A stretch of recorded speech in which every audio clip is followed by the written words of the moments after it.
Good morning dear friends, स्वागत है आपका online classes by Rajesh Kumar Upadhyay PGT biology Kendriya Vidyalaya Mandsaur. Dear friends, as you know we are continuously taking this chapter our environment, especially natural resources are discussed in this particular chapter, and today we are going to take part 3 of this chapter, part 3. Okay, so let's start. So after water, soil is our next natural resource and we are going to discuss this. It is the uppermost layer of earth crust. हमारे जो earth crust है उसका सबसे uppermost layer होता है, उसको हम soil के नाम से जानते हैं, which supports terrestrial plants, animals and micro organisms. तो ये जो सॉइल होता है ये हमारे टेरेस्ट्रियल प्लांट को सपोर्ट करता है, हमारे एनिमल्स को सपोर्ट करता है, माइक्रो ऑर्गेनिजम्स को सपोर्ट करता है। ठीक है, टेरेस्ट्रियल प्लांट को किस तरीके से सपोर्ट करता है? टेरेस्ट्रियल प्लांट जो होते हैं वो इसी सॉइल के अंदर ग्रो करते हैं। एनिमल्स को किस तरीके से सपोर्ट करता है? बिकॉज ऑफ जो एनिमल्स होते हैं दे आर डायरेक्टली और इनडायरेक्टली डिपेंड्स ऑन प्लांट्स। ठीक है, तो प्लांट को जिसने सर्वाइव करने के लिए जगह दी वो है सॉइल, तो इसका मतलब इनडायरेक्टली एनिमल्स जो हैं they are also depends on the particular soil, where microorganisms are also present in the soil. So many type of microorganism तो ऐसा कोई स्थान ही नहीं है जहाँ पर माइक्रो प्रेजेंट ना हो। ठीक है, they are also present in we can say atmosphere में भी है, एक्वेटिक भी होते हैं, टेरेस्ट्रियल भी होते हैं, आपकी और हमारी बॉडी पे भी कई तरीके के माइक्रो ऑर्गेनिजम्स होते हैं। ठीक है, सो दीज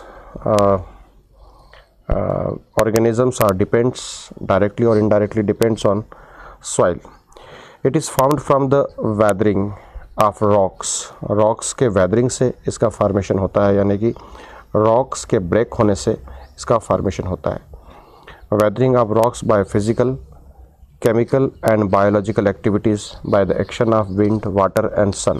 ठीक है, लगातार wind, water और sun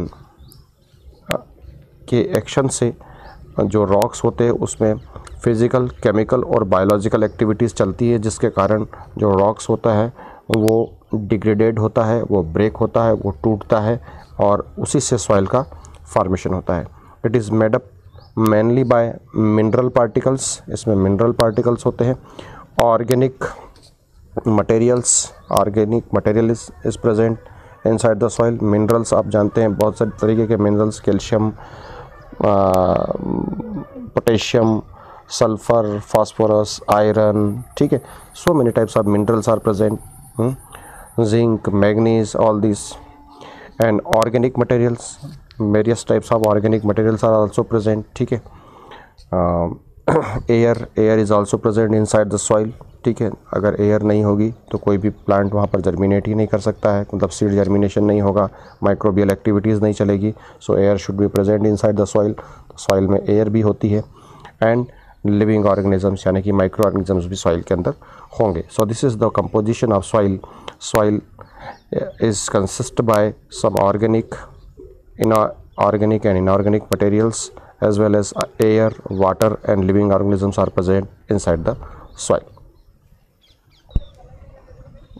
One more thing which is the characteristics of soil, the presence of humus. Humus क्या होगा? The decayed living organisms present in the soil is called as humus.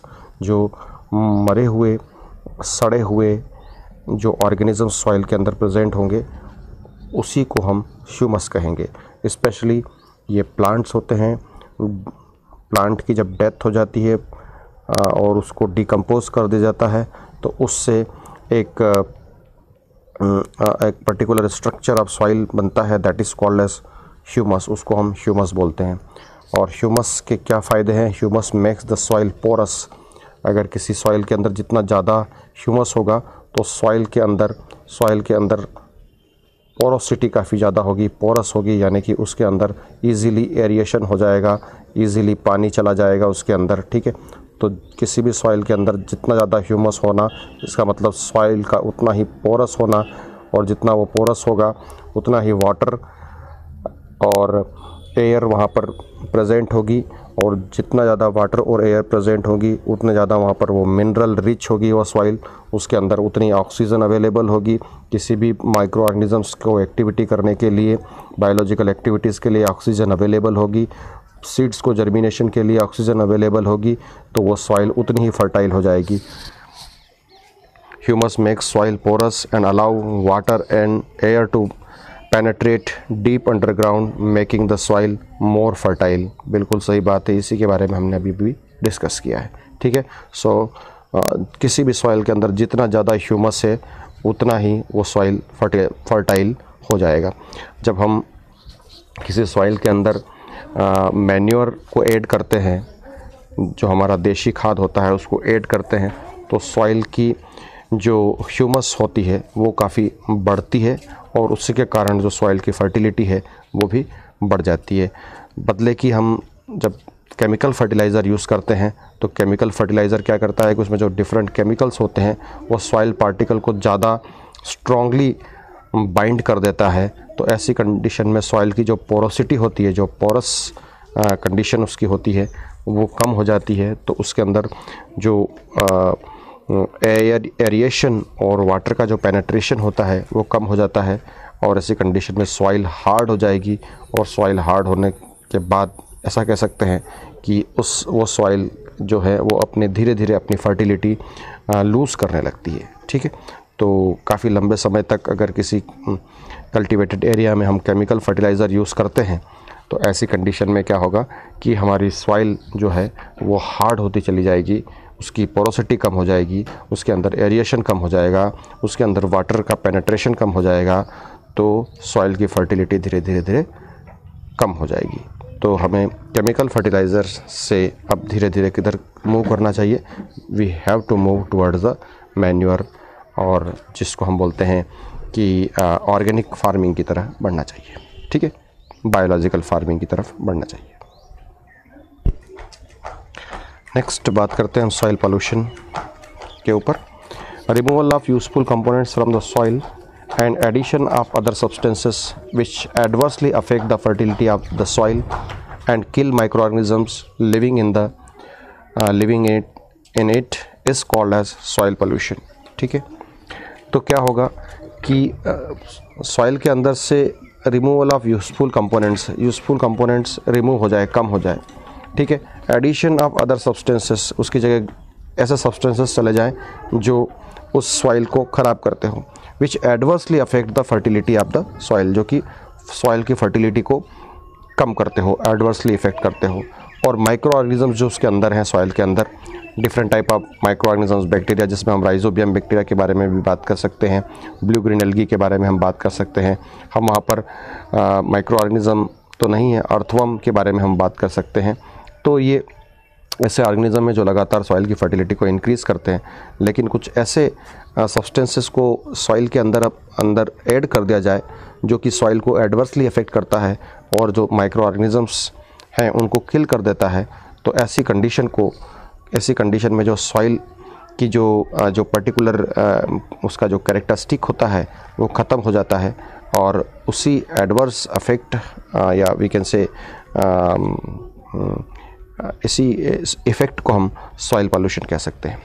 ठीक है, fertiliser and pesticide destroy the soil structure. Fertiliser जो होते हैं और जो pesticides होते हैं वो सॉइल के स्ट्रक्चर को लगातार डिस्ट्रॉय कर रहे हैं। मैंने अभी इसके पहले वाली स्लाइड में ही इसके बारे में डिस्कशन किया था आपसे। ठीक है, मॉसेस और bryophytes are indicators of the soil pollution. ठीक है, तो जो मॉसेस होते हैं, जो ब्रायोफाइट्स होते हैं, एक लाइकेंस यहाँ पर वर्ड लिख लीजिए, lichens are the pollution indicators. मतलब ये मॉसेस, ब्रायोफाइट्स, लाइकेंस उस जगह पर बिल्कुल नहीं पाए जाते हैं जहाँ पर पोल्यूशन हो। पोल्यूटेड एटमॉस्फेयर में ये नहीं होंगे। अगर इनकी प्रेजेंस है, अगर आप कहीं जाते हैं और वहाँ आप मॉसेस, ब्रायोफाइट्स, लाइकेंस को देखते हैं, तो that means this particular area is neat and clean and where the pollution is not there, वहाँ पोल्यूशन नहीं है। ठीक है, so next one is soil erosion. Soil erosion का मतलब सॉइल का कटना और सॉइल का कट कर पानी के साथ में या एक जगह से दूसरी जगह बह जाना, ख़त्म हो जाना सॉइल का। This is called as soil erosion. Removal of top most layer of soil by wind, water और other activities is called as soil erosion. तो जो टॉप मोस्ट लेयर होती है सॉइल की वो ही काफ़ी फर्टाइल होती है, और उस फर्टाइल लेयर का चला जाना बाय विंड के थ्रू चला जाना या वाटर के थ्रू चला जाना या कुछ अदर एक्टिविटीज़ जो ह्यूमन बीइंग एंथ्रोपोलॉजिकल एक्टिविटीज़ होती है उसके कारण उस सॉइल का ख़त्म हो जाना, that is called as soil erosion. And what are the causes of soil erosion? Soil erosion के क्या कॉजेज़ हो सकते हैं, इनके बारे में हम बात करें। Main factor responsible for the soil erosion are overgrazing of land का ओवरग्राजिंग हो जाना, यानी कि जो घास है उसका ख़त्म हो जाना या उस घास को हमारे ग्रेजिंग एनिमल्स के द्वारा खा जाना। ठीक है, तो जब ग्रासेस या प्लांट्स जो श्रब होते हैं, छोटे प्लांट्स होते हैं, वो अगर वहाँ पर ख़त्म हो जाएंगे तो actually these plants hold the soil by their roots. उन रूट्स के थ्रू ये प्लांट्स जो होते हैं ये अपने रूट्स के थ्रू सॉइल को पकड़ कर रखते हैं, बांध कर रखते हैं, उसको होल्ड करके रखते हैं, उसको रोक कर रखते हैं। ठीक है, तो अगर ये प्लांट्स ही ख़त्म हो जाएंगे तो ऐसी कंडीशन में सॉइल का जो होल्डिंग है वो ख़त्म हो जाएगा, सॉइल लूज़ हो जाएगी and it can be remove by the wind और वाटर और अदर एक्टिविटीज़। ठीक है, फिर बात करते हैं removal of top soil by wind, storms and water, floods etcetera etcetera. तो जो टॉप मोस्ट सॉइल होती है उसको विंड के थ्रू रिमूव कर दिया जाए, बहुत ज़्यादा हवा वहाँ पर चल रही हो तो ऐसी कंडीशन में जो विंड है उस सॉइल लेयर को एक जगह से दूसरी जगह उड़ाकर ले जाएगी। इसी तरीके से वाटर जो है वो भी सॉइल की टॉप लेयर को ही हमेशा अफेक्ट करता है। फ्लड के थ्रू जब बाढ़ आती है तो ऐसी स्थिति में जो सॉइल की जो टॉप मोस्ट लेयर होती है वो उस वाटर के साथ में बह जाती है। ठीक है, so this is the second factor responsible for erosion, soil erosion. Now we will discuss about deforestation. लगातार फॉरेस्ट को कट करना और हमारी डेली नीड्स के लिए उसको यूज़ कर लेना, ये हमारी एक एंथ्रोपोलॉजिकल एक्टिविटी है, एक रूटीन की एक्टिविटी आजकल हो गई है। Because of due to continuous increasing of population, हम पॉपुलेशन लगातार बढ़ाते जा रहे हैं, इसलिए कॉलोनाइजेशन हो रहा है और उस कॉलोनाइजेशन के कारण हमारा कल्टीवेटेड एरिया और फॉरेस्ट एरिया लगातार कम होता जा रहा है। डिफॉरेस्टेशन की प्रोसेस चल रही है। तो डिफॉरेस्टेशन के कारण भी क्या होता है, फॉरेस्ट और हमारे जो ट्रीज़ होते हैं they will also play very important role to hold the soil by their roots. ठीक है, और जब हम इन प्लांट्स को ही ख़त्म कर, जब इन ट्रीज़ को ख़त्म कर देंगे, फॉरेस्ट को ख़त्म कर देंगे तो सॉइल जो है वो फ्री हो जाएगी और ऐसी कंडीशन में it can be we can say erode by wind and water. ठीक है, living and cultivated for long, living land uncultivated for long time. काफ़ी समय तक किसी कल्टिवेटेड एरिया को, किसी खेत को यदि आप अनकल्टिवेटेड छोड़ देंगे, वहाँ पर कोई फसल नहीं उगा रहे हैं, तो ऐसी कंडीशन में भी वहाँ पर फसलें नहीं होने से वही बात है कि जो फसलें होगी तो सॉइल को होल्ड करके रखेगी। अगर वहाँ फसलें नहीं हैं, वो अनकल्टिवेटेड एरिया है, तो विंड और वाटर उसको ज़्यादा अफेक्ट करेगा और वहाँ से सॉइल को बहा के ले जाएगा। ठीक है, so these are the we can say different causes of soil erosion, behind the soil erosion. ठीक है, चलिए आगे बढ़ते हैं। तो effect of soil erosion, what are the effects of soil erosion. Soil का इरोजन हो जाएगा तो क्या क्या इफ़ेक्ट्स देखने को हमें मिलेंगे। तो सबसे पहले हम बात करें loss of fertility due to loss of top most fertile soil which result in desertification. तो जो टॉप मोस्ट लेयर है सॉइल की वो ही चली जाएगी, तो उसी के अंदर ह्यूमस है, उसी के अंदर जो है माइक्रोबियल एक्टिविटीज़ हैं, उसी के अंदर हमारे मिनरल्स हैं, फर्टिलिटी तो उसी के अंदर होती है। तो फर्टाइल सॉइल की जो टॉप मोस्ट लेयर है वही चली जाएगी तो फर्टिलिटी उसकी ख़त्म हो जाएगी, ठीक है। और जिसका रिज़ल्ट क्या होगा, जिसका रिज़ल्ट होगा डेजर्टिफिकेशन, यानी कि the particular area will be gradually change into desert, वो डेज़र्ट में चेंज होने लगेगा, ठीक है। जो एक फर्टाइल या एक हरा भरा एरिया जो था वो धीरे धीरे अब किस में कन्वर्ट हो सकता है, वो डेज़र्ट में कन्वर्ट हो सकता है, ठीक है। दूसरा इफ़ेक्ट आपको देखने को क्या मिलेगा, लैंडस्लाइड्स इन हिली एरियाज़। जो हिली एरियाज़ हैं वहाँ पर लैंडस्लाइड आजकल आप काफ़ी देख रहे हैं कि हिली एरियाज़ में लैंडस्लाइडिंग हो जाती है और रोड जो है वो पूरा के पूरा ब्लॉक हो जाता है। कई बार आपने न्यूज़ में सुना होगा। तो it is due to soil erosion we can say, इसके कारण लैंडस्लाइड होगा, ठीक है। फिर clogging of water drains and water reservoir by the washed off soil. तो जो वॉश्ड ऑफ सॉइल है उसके कारण जो हमारा जो ड्रेनेज सिस्टम है, जो पानी को एक जगह से दूसरी जगह जो नॉर्मल तरीके से बह के जाना चाहिए वो नहीं जाएगा और वो इकट्ठा हो जाएगा पानी बहुत सारा, बिकॉज ऑफ जो हमारा ड्रेनेज सिस्टम है वहाँ पर जो एरोज्ड सॉइल है वो सॉइल वहाँ जाके इकट्ठी हो जाएगी। तो ऐसी कंडीशन में वाटर का क्लॉगिंग हो जाएगा, ठीक है। तो these are the effects of soil erosion. So now we are taking the solution of this problem, prevention of soil erosion। soil erosion को हम किस तरीके से प्रिवेंट करें, ठीक है। Prevention is better than cure, ये आप जानते हैं। तो इससे पहले कि सॉइल एरोजन हो हमें क्या क्या सावधानी बरतनी चाहिए। Soil can be prevented from getting eroded by the implementing the following methods. Intensive cropping, लगातार हम क्रॉपिंग करते रहें, हमारे जो कल्टिवेटेड एरियाज़ हैं उनको खाली नहीं छोड़ें। तो this is what intensive cropping, लगातार हम वहाँ पर फसलें उगाते रहेंगे, सॉइल को होल्ड करने वाले प्लांट्स वहाँ पर होंगे, सॉइल फ्री नहीं होगी, तो ऐसी कंडीशन में वो वाटर और विंड उसको जो है एरोड नहीं कर पाएगी, ठीक है।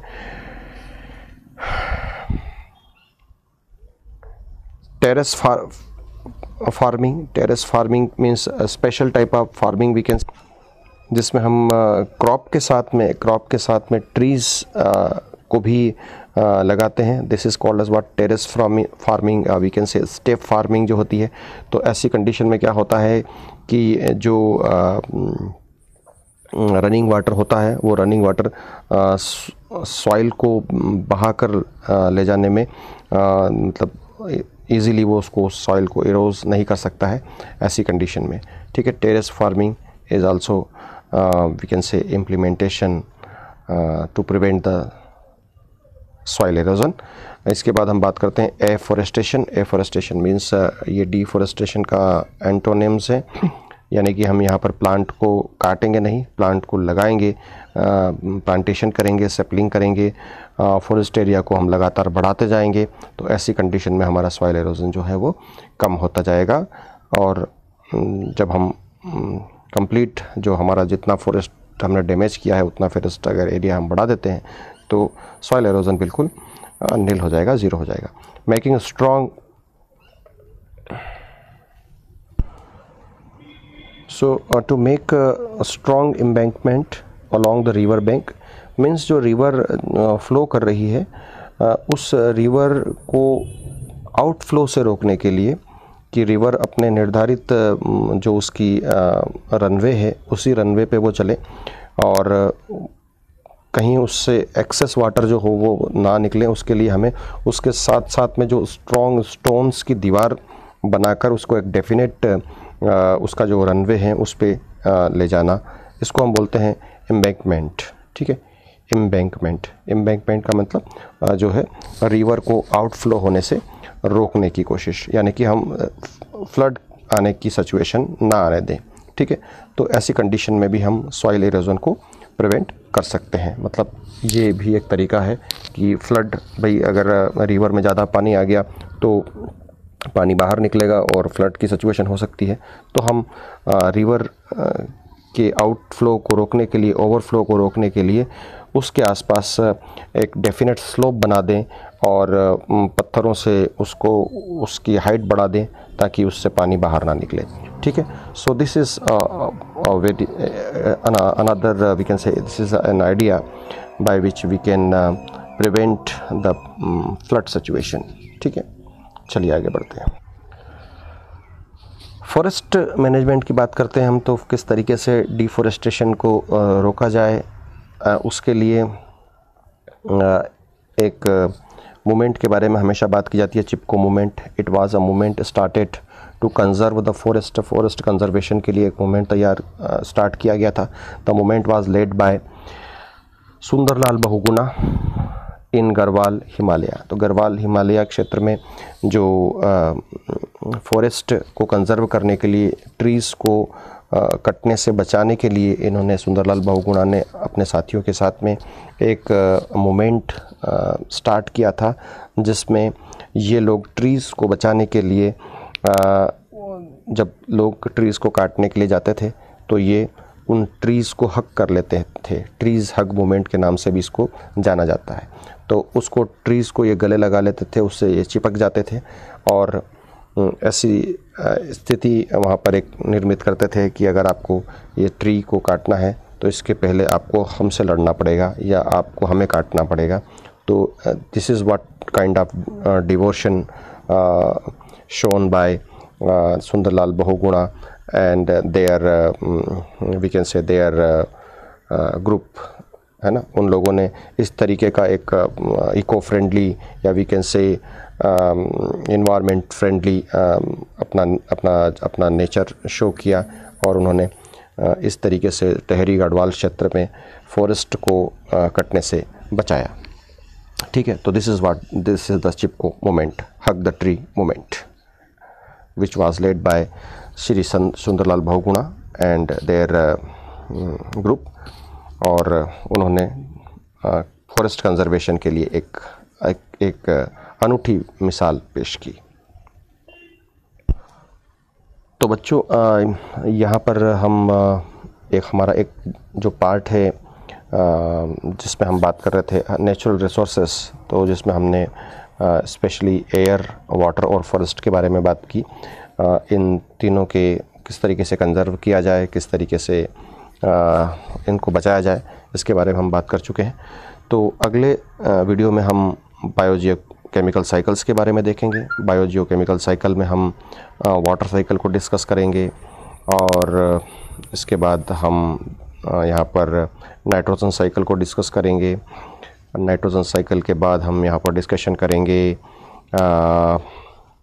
कार्बन साइकिल के बारे में। ठीक है, इसके अलावा भी हमारे और भी टॉपिक्स इस चैप्टर के बच जाते हैं। ऑक्सीजन साइकिल इज़ आल्सो, ठीक है, और इसके बाद में ग्रीन हाउस इफ़ेक्ट और ओजोन लेयर। सो अभी काफ़ी मान लिया जाए कि लगभग 50% ये चैप्टर बचा हुआ है। तो कम से कम 2 और अधिक से अधिक 3 वीडियोस इसके और होंगे और इसके बाद ये चैप्टर आपका कंप्लीट हो जाएगा। ठीक है, तो अभी आज के वीडियो में इतना ही। डिस्क्रिप्शन बॉक्स में जो क्वेश्चंस दिए हुए हैं उन क्वेश्चंस को सॉल्व करें और मुझे व्हाट्सएप करें। आप ये ना सोचें कि मैं व्हाट्सएप ओपन करके नहीं देख रहा हूँ।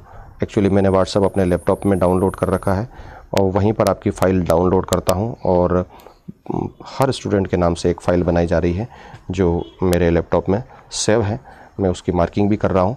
ठीक है, तो आपको बिल्कुल भी ऐसा नहीं सोचना है कि सर के पास तो समय ही नहीं है हमारे आंसर्स देखने का। बिल्कुल मेरे पास बहुत सारा समय है और मैं हर बच्चे की जो आंसर आ रहे हैं उन आंसर्स को बहुत अच्छे से देख रहा हूँ, चेक कर रहा हूँ। ठीक है, तो आप इसी तरीके से बने रहिए और हर वीडियो को देखने के बाद अगले 24 घंटे में आपको आंसर्स पहुंचाने हैं तो आप पहुंचाते रहिए। ठीक है, डिस्क्रिप्शन बॉक्स के जो आंसर है वो पहुंचाएं, बाकी नोट्स आप बनाएं और उनको पढ़ें।